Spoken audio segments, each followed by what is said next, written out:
A lot of things going on in the life of the church and the people of the church. And I've found that time and again, every time I don't pray as much as I should, that's when the wheels start coming off. And then I get reminded by God, if you would just pray, things like this wouldn't happen as much. 1 Chronicles chapter 7, if my people pray, I will hear them, and I will answer their prayers. So, people, pray. It's not something that we do because God is a cosmic bellhop and is there at our beck and call. We do it because we pour our heart out to Him. And sometimes we don't know what to say and what to pray, and we just, that's okay. The Spirit takes our groans and He translates them for us. And God knows exactly what's in our heart. Isn't that good? We are continuing through Ephesians this morning. And we're going to be in Ephesians chapter 4, starting at verse 1. Talking about putting the armor on. Not the armor all, the armor on. Therefore, I, a prisoner for serving the Lord, beg you to lead a life worthy of your calling.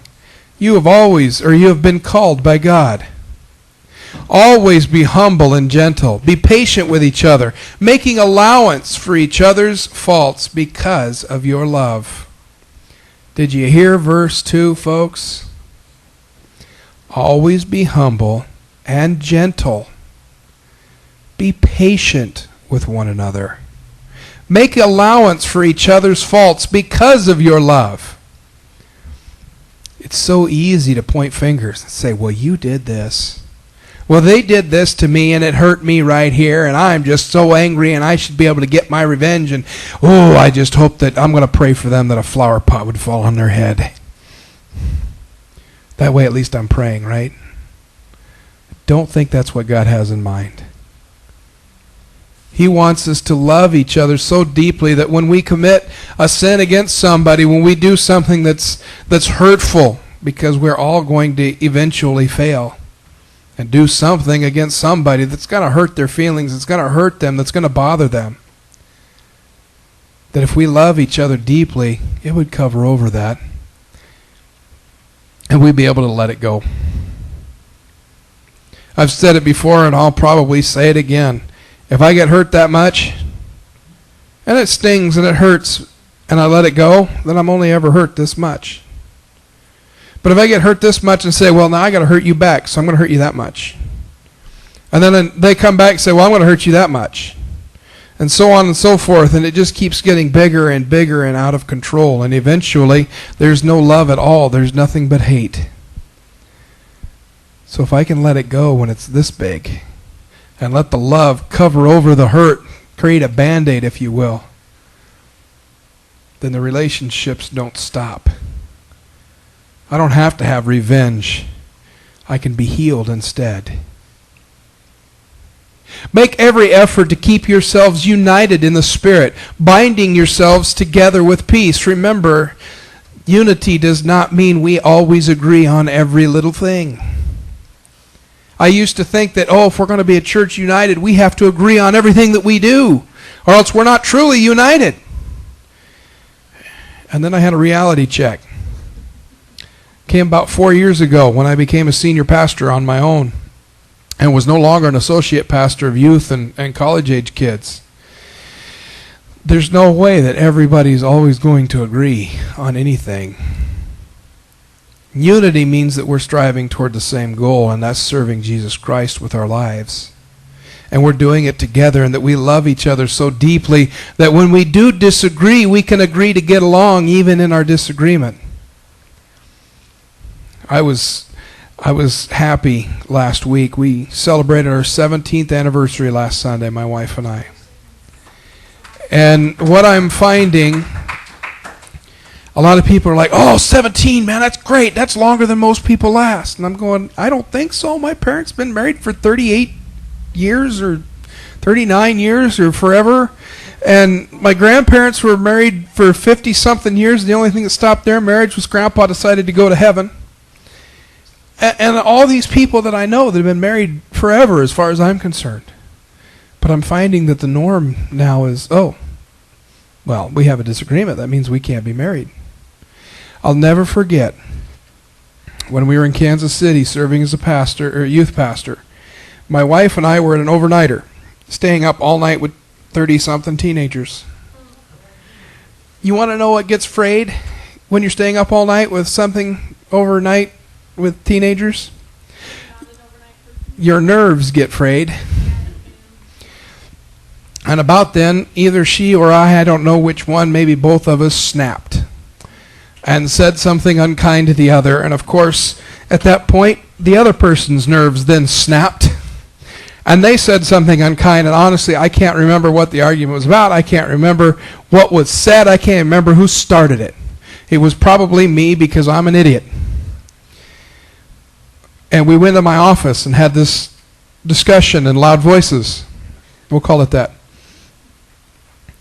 And we got done discussing things and made up and just agreed to get along and try and make it through the rest of the night without killing us or one of the teens, specifically one of the teens.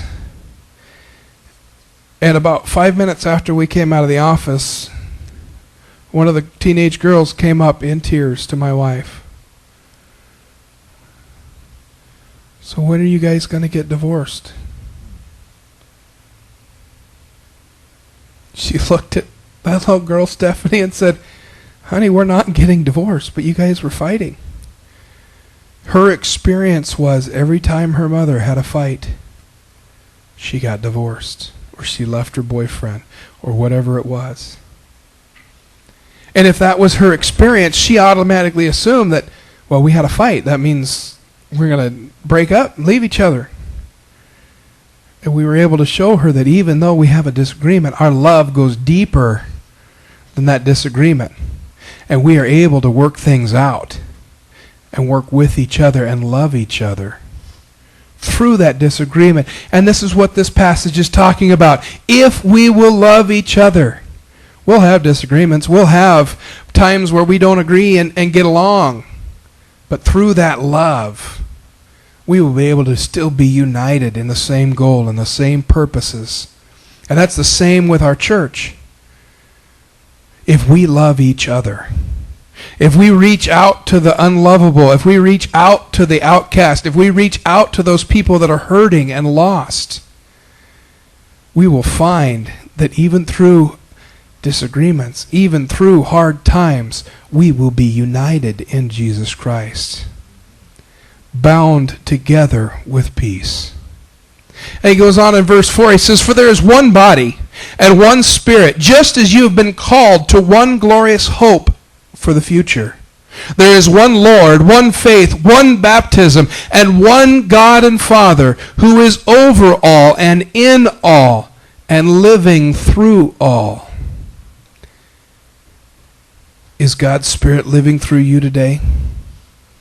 That's a question I have to ask as your pastor. I have to say, is God working through you? Are you allowing His Holy Spirit to move you, to guide you, to direct you in everything that you do? Now, I've had lots of conversations with lots of folks, and I know for a fact that He is being used, or you are being used by Him in a lot of cases. But I also know as a fact, and this is true in my own life, there are times where I say, no, not going to happen. And God says it again. I say, no, I don't think it's going to happen. God says it again. I say, no, I don't want it to happen. God says it again. I said, okay, I get the point. Use me. It's not comfortable. It's not always easy. But if we are allowing God to work in us and through us, we will see amazing things happen in our lives. That's a promise. That's a guarantee from God. And then verse 7 comes. However, He has given every one of us a special gift through the generosity of Christ. He gives us gifts, abilities to do things for Him.